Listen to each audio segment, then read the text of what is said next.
our next topic is about data security in the future-proof practice. Suren Govender has been actively involved in the field of technology, digital innovation, and cybersecurity, and currently holds the position of Chief Operating Officer at iGuardSA. Suren has 30 years of experience and has gained significant experience in handling complex technology projects and implementing transformative strategies in companies like Dell Computers, IBM, and Accenture. Suren is committed to continuous learning and innovation, often sharing his knowledge as a speaker and lecturer, including his involvement as faculty for Henley Business School's Future Proof Your Healthcare Practice program. Suren, I'm going to hand over to you. This is an amazing topic. Get the questions ready because I know you're going to have some questions. Thank you, Suren. Thank you, Joey. Hi, everybody. Good to be with you again this year. So, yes, as Joey says, this has become more and more topical. So I'm going to share with you a couple of things today. Firstly, just some background about what could happen or what are the potential challenges, dangers that you face in your practices or businesses. Some of my own experience, and then let's talk about something that impacted all of us last year, the NHLS data breach. So the first thing, just quickly a little bit about ourselves as iGuardSA.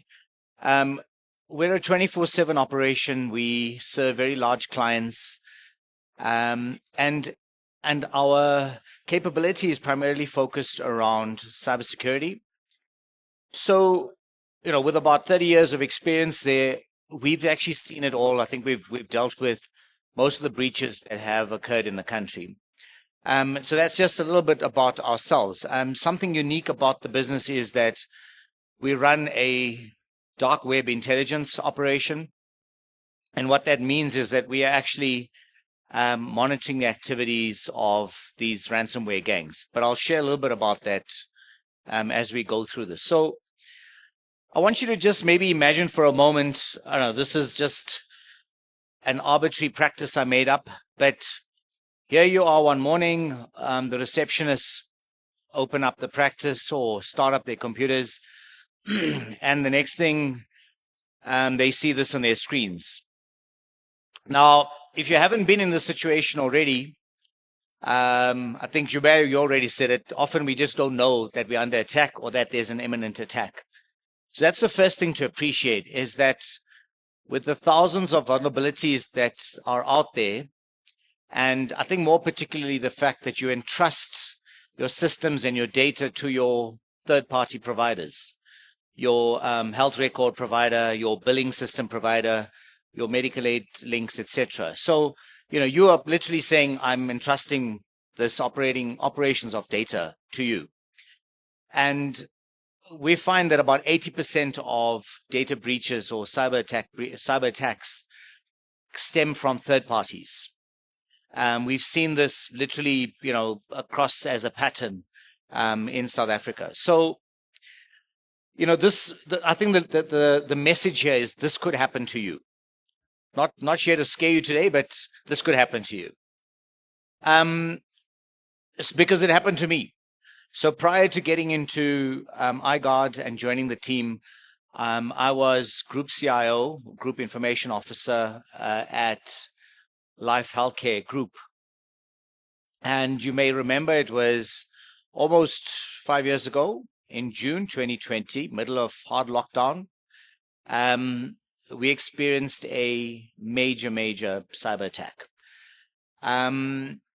So it was the first time for me, as it was for my entire team. And, we had just joined, I guess, a list of what's eventually landed on our doorstep last year, June, being the NHLS breach. But having been through that, the first thing I realized is that as the person entrusted with technology and information in the entire hospital group, which was about 80 sites or 80 hospitals, we didn't have experience of this before. and we had to start prioritizing very quickly. So, we always say the speed at which you can handle those first few hours is critical. I put up, SA Weather Service, which is a breach we're currently dealing with. We've been joking that that's why the weather's been so crappy lately. But, and I was saying to you earlier on, there were real repercussions. They actually could not put out reliable forecasts for airlines. Some things we all fly, we don't actually think about this. A pilot needs to have the weather forecast of the destination airport before they take off. It's part of their whole check and routine. And that's just, aviation that was affected. So cyber attacks, when they affect operations, obviously they stop the operation. So Life Healthcare, we went on to manual for a month. I don't know whether this is a fortunate trait of healthcare, but everyone's quite used to doing paperwork and manual. So maybe that shouldn't just disappear. It allowed the hospital to operate, but to recover the backlog, which I think is really where this message becomes clear, is that, and actually this doesn't come from, just only my learnings. There's a good strategist called Clayton Christensen. He's quite old now, but he wrote some amazing books on strategy, but specifically how do you deal with disruption, whether you are disrupted or whether you want to disrupt your industry. And the first thing, and he then updated it, it's called the Innovator's Prescription. In 2008, he updated it to talk about the healthcare dilemma, specifically talk about the US at the time, but I think it applies to all of us, fee for service, and trying to break away from this, difficult model. And the first message out of this is that we should all just, take a careful, hard look at whatever tech investment we've made and potentially file for bankruptcy on that. Meaning it does not have any viable use. If anything, it may be a risk to us. And apply the same principle not only to your laptop or the antivirus you have on there, but apply it to the service providers you use, particularly those people who are managing your data and your customer slash patient's data. Some of the more common attacks we see are what's called business email compromise. So if your email account is breached or taken over or hacked, so that attacker is now able to read your emails. They're able to effectively intercept those messages. And a common practice or a common threat is that they will then intervene. You may be, in fact, we had a recent case of someone paying a deposit for a house. So they're paying it towards the estate agent company, and the message was intercepted. Bank details were changed, and there was a couple of million gone. And that's quite a common attack vector that is used by, and it's a very simple thing to do. So, this is where it starts. Even look at what security do you have on your email. The second thing is, and this is not necessarily me saying you should put your patients second, but again, from, learning from how to deal with disruption is that if you empower your staff, if you're training them on the dangers of cybersecurity, the topic that Hubert was speaking about now, how to effectively protect your information. If you're empowering your staff, they will take care of the patient. They will take care also of the rights and protection of the information around the patient. So I think it's a good argument to empower your teams. That's really what it talks about. Because ultimately, another attack vector, technical term we use, but a method of attack is going to be a phishing attack. So in this instance, I would not have control over your email account, but I have now sent you an email with a document. It looks quite normal. It might look like, I don't know, credit card statement. It might just be a link to an offer to come to next year's GP Expo, whatever, right? You click on it. It's not always going to be you. It could be a receptionist. It could be your accountant, right? I mean, you do this, as you said, on behalf of customers. When you do it on behalf of someone else, this is the danger of them not knowing what of what they may be doing. So I think important message there. The third thing about, again, these are just points for you to reflect on. Think about how are you living this in your practice. When we talk about future-proofing or going a bit more digital or getting rid of paper, we immediately think about tech. And I've spent over 30 years in tech, and it's not only about tech. In fact, if anything, it's about data. Today, that commodity that the hacker is after is data. They are after your data. They can do, and I'll talk about this in a sec, about what they are doing with your data. And the last thing here is really, we design, at some point when you were either a brand new doctor, you kind of put some thought into designing how you're going to run this new business of yours. It's a good idea to reflect on that every couple of years, as much as you might reflect on your strategy, your direction, your growth, your commercials, etc. Because it shows that you care enough about sustaining your business. And we put a lot of emphasis on designing with security in mind. And that's that's for us to take care of. That's why you're entrusted to people like us, and that's why we come to you when we have ailments.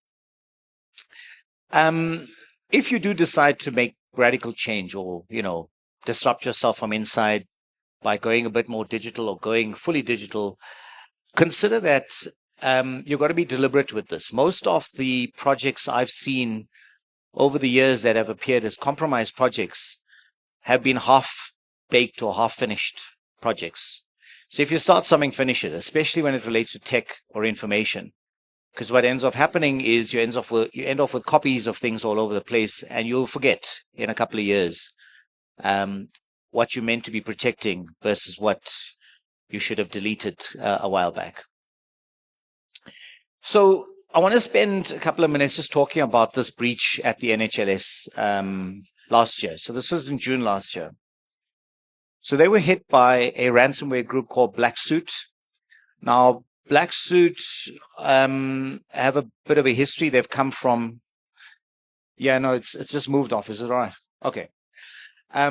So Black Suit are primarily a Russian group. So we do deal with these groups by the nature of the work we do. And primarily they are after the data. And if they can get you to pay a ransom for it, even better. But if you don't pay the ransom, they still have your data. And that has value. And I'll explain to you in a sec how this gets translated into value. But let's talk about NHLS. So if for sure, this was the biggest breach on healthcare in the country. Wasn't the first, certainly won't be the last. But it features up there with the likes of last year in the US, you had Change Health. So Change Health are like this, like a Discovery in the US.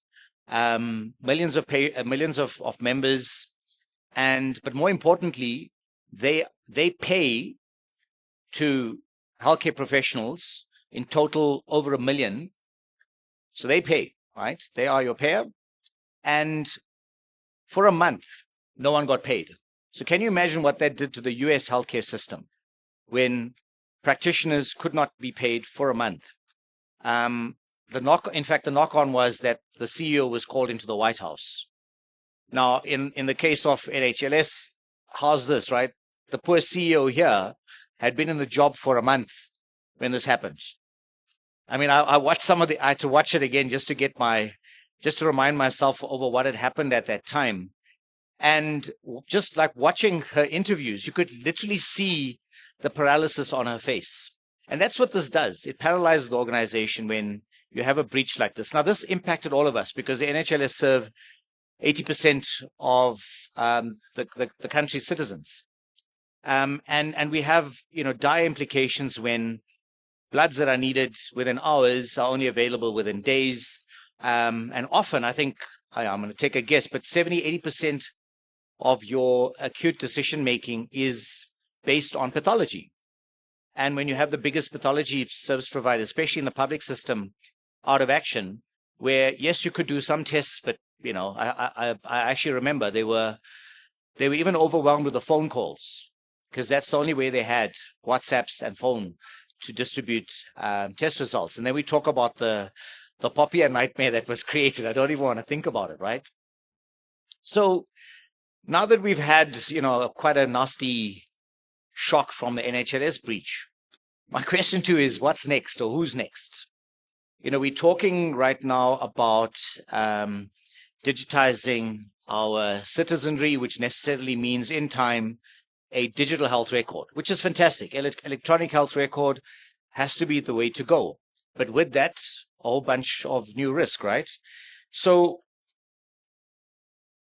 when we have a breach like this, so I'm dealing currently with the SA Weather Service breach, and it's kind of a normal question. Get into the boardroom the first day, sit down with the executive committee, and the first question I'm used to hearing is, how long will this take for us to recover? And I know they want me to say, like, a week. And I have to tell them the truth, though, which is at least a month. And that makes them very angry. So I don't actually give them an answer. And I didn't. But it has been over a month. It's been about 6 weeks. We brought back most systems. But that's only the initial part of recovery. The true impact is felt years later. I saw that at Life Healthcare. I saw that we've done many, many breaches. The Road Accident Fund still haven't recovered. NHLS haven't recovered. Some businesses shut down. Chicago, there was a children's hospital, I think 2 years ago, after a big cyber breach, have actually shut down now. They couldn't survive financially. They'd lost too much trust in their patient base. So this is possible. So, just the NHLS, well into August, we were still waiting for, systems to come back. We also dealt with the Government Employee Pension Fund breach last year. That app is still not fully functional. And there was a time when there was absolutely no way to get a statement out of the pension fund.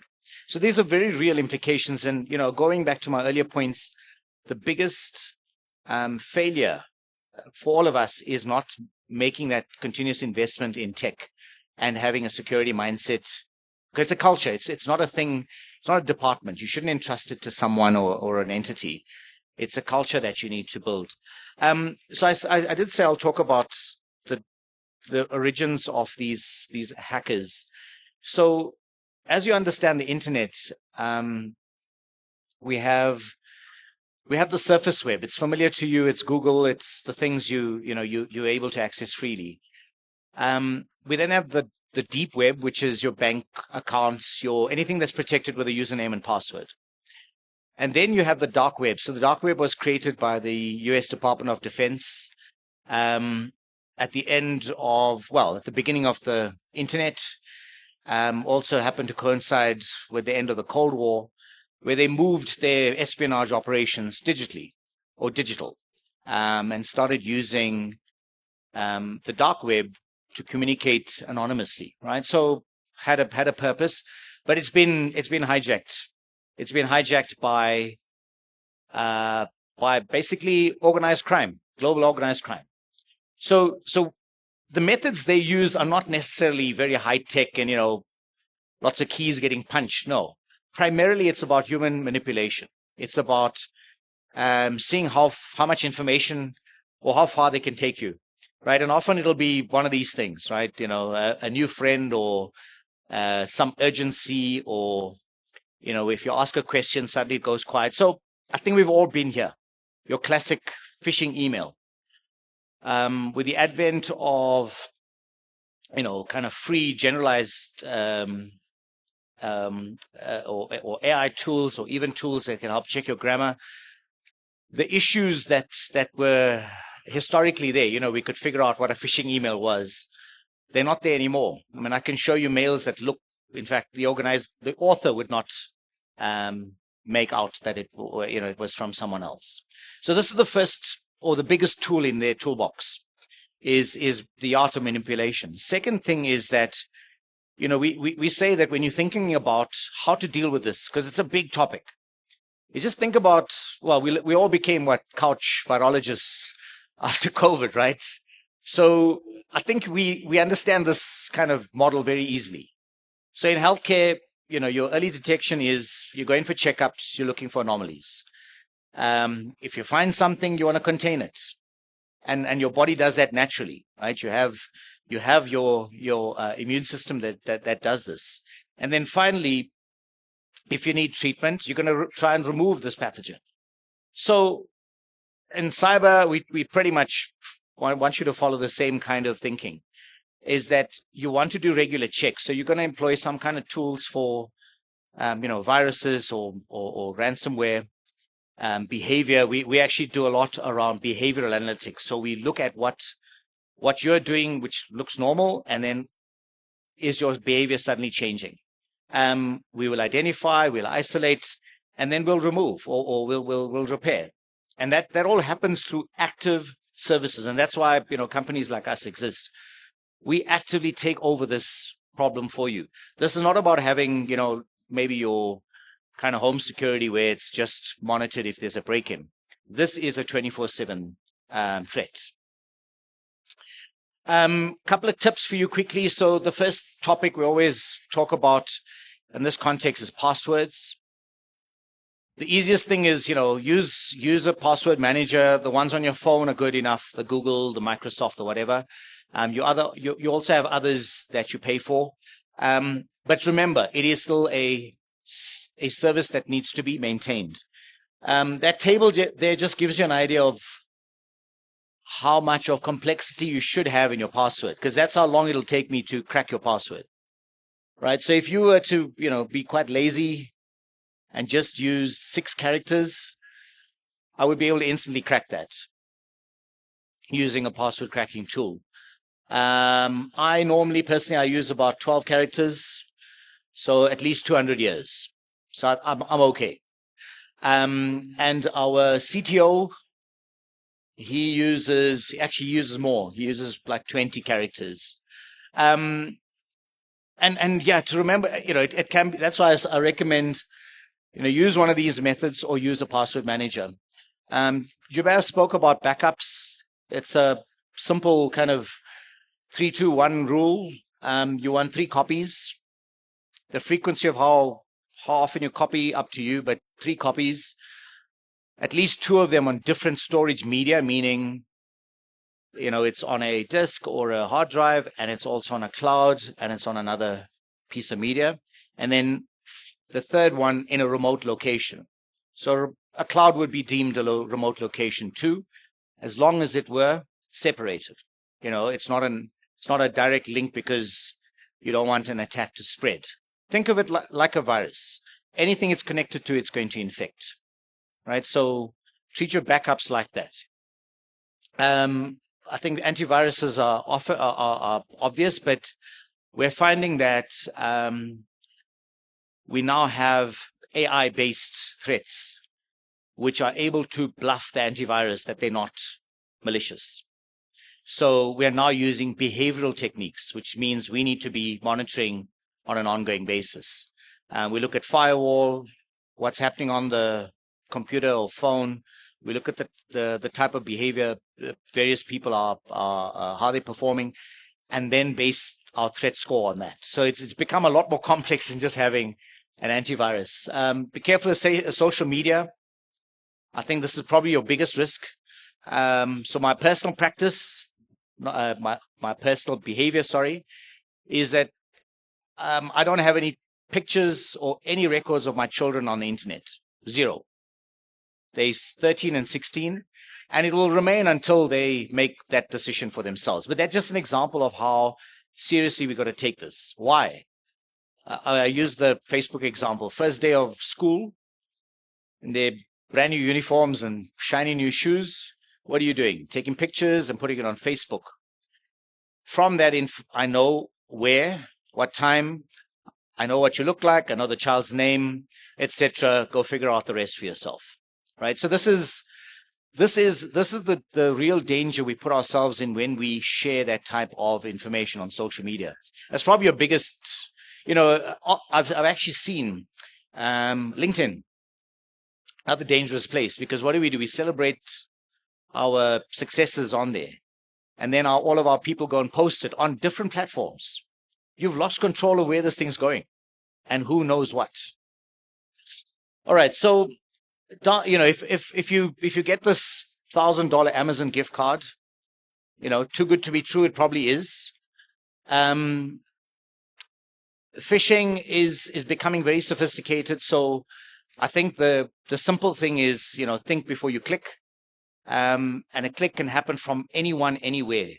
The Life Healthcare one was actually a third-party physio working at a mining site, doing red tickets at a mine, who wasn't online all the time. So whenever she went in, and remember it was COVID, whenever she went into her practice at the mine, she connected back to the network. And when she wasn't there, her kids were downloading movies at home, right? And she didn't even use our equipment, right? She was a third-party contractor, but connecting to our network. Updates, they're irritating, but do them. All your software, by the way, even Adobe. Do you know you need to update Adobe? You need to patch it.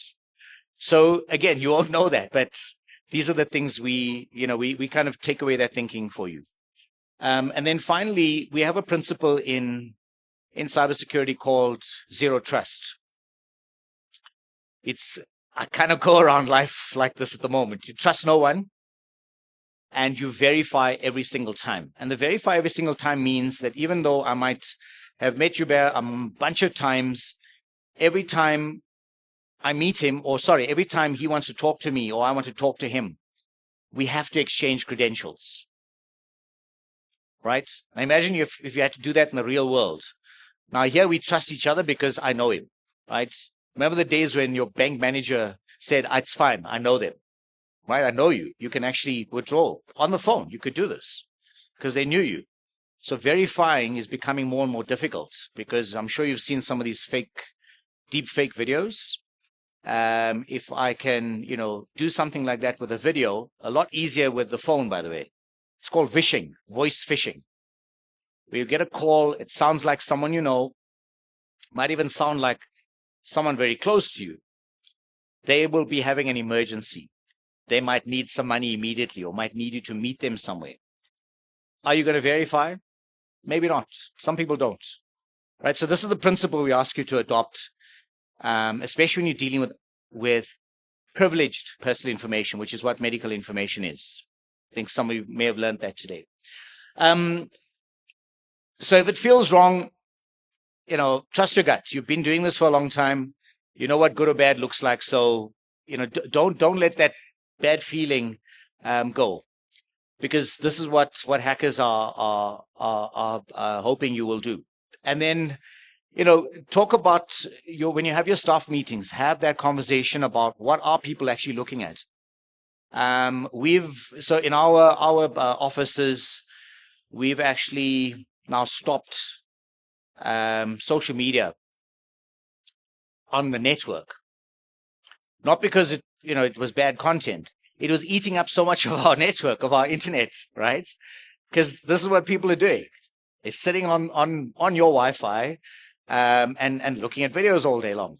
Now that's okay, not necessarily a security risk, but as soon as you start allowing that, what else are you going to allow, right? So we've started enforcing some unpopular rules. So as much as we do, very large organizations, we have recently built out a SME offering, which is appropriate for the kind of practices that we're talking to here. For a fairly small practice, you could start off with a couple of $100 a month, where we would literally, in combination with assessing your environment, we would then offer you a managed service. So we currently do this for large organizations like, and I showed you some of them, Barlow World, the SA Weather, who even though we were doing a lot for them, still had an attack. You're going to find that this is going to be almost like insurance in the future. Actually, interesting topic. It's very difficult for single practices to actually buy cyber insurance at the moment. There are only a few companies that offer it, and they have quite a rigorous requirement. A lot of what we have now combined into packages. So if you're interested, scan the QR code. It'll open up a WhatsApp. Just put your name in there, and I'll get the message, and we'll be in touch. Because I think, as soon as we establish a need, if there is an assessment to be done, or if there's more information you need to understand, even if you need to understand your risk, quite happy to have a session around that. But again, thank you for your time and your attention. And I'm seeing the messages come through. So thanks a lot for that. So before I close off, I just wanted to ask, has anyone who's WhatsApped me so far considered that this was like a big phishing attack? No, you don't think that. So this is how easy, right? Put up a QR code and people scan it. Do you know what I could have had in there as well? I didn't. I could have had some malicious code and taken over your phone, right? So all it would take for me to take over your phone, and when I say take over, have a full copy of your phone, is for you to open one WhatsApp from me. Just leaving you with that. So that zero trust approach, yeah, take it quite seriously, folks. Sorry if I scared you, but this is the world we live in, right? All right, but thank you so much for your time. Any questions? Oh, we've got many. Suren, I knew we would. Here you go. Hi, Suren. Thank you so much for that. So much of what you're saying makes sense to me from my personal experience. And I have this urge to keep the hacker talking on WhatsApp. Is it the first time and that's it, they're in, or? Actually, you don't even need to receive a message, but that's when you are a targeted subject. But, if I wanted to do a mass attack, I'll use a good example. Your homeowners groups. You know what I'm talking about? That one? Right? A whole bunch of people who live near each other, pretend to like each other. These things are harvested for that information. Why? Because if I've got 300 people who live in the same complex or same estate, they all go to the same places. They all kind of live in a certain LSM. They kind of go to the same schools, eat at the same. You get it, right? I'm starting to profile these people. So that data that was stolen from the NHLS, from TransUnion, from the banks, from everyone, that personal data, that hacker monetizes. They're going to now use that data to use it for a targeted phishing attack. They now know you're a doctor. Your address is so-and-so, and they're going to turn up as a sales rep, maybe. Online, not in person, online. Attempting to sell you something. They send you an attachment, you click on the attachment, it will infect your computer. They then take over your mailbox, and off from there, they'll, figure out from there. Whether they're going to take you for some money, quick interception, or a BEC, they call it, a business email compromise, where they will redirect a payment you're making, or literally take over your identity temporarily and then drain your accounts. There's various things. You'll see it more in the commercial fraud, the stories from the banks. But in a targeted attack, I don't even need to send you a message. No. Actually, we have a device right now. We are doing some work for border management and the security cluster. It's about the size of my cell phone. It's about maybe a couple of 100 grams. And if I had it here right now, I would be able to monitor absolutely everyone's phone. Intercept all your messages, even take over communication. So the tech is available, and I think we kind of entrust too much in the tech. Any other questions? Hi, thank you for the talk. If you are you were talking about backing up your data. So if you're making use of a practice management system where all your data is already stored offline, Yeah. Do you have to put in additional security bases? I have a antivirus with internet security and things, but do you need to do additional cyber proofing that is secured? Yeah. So I think the question to ask your practice management software provider is the same thing here. How is my data backed up? How often is it backed up? How many copies? And what level of DR, disaster recovery, do I have? A disaster recovery is different from a backup. Disaster recovery is required when I've lost my practice information and I've lost a backup. I now have maybe a slightly aged copy, because you'll find in some organizations you do a daily backup or a live backup, and that's in the cloud. What if that goes? Well, then I've got a backup I do every Friday night. Okay, fine. So maybe I can go back to Friday night. I haven't lost everything. But do they have that kind of strategy in place for you? That's the question to ask your provider. In terms of how much security do you need, it again depends on, because, some people are still running paper. They might be the most secure, by the way, digitally.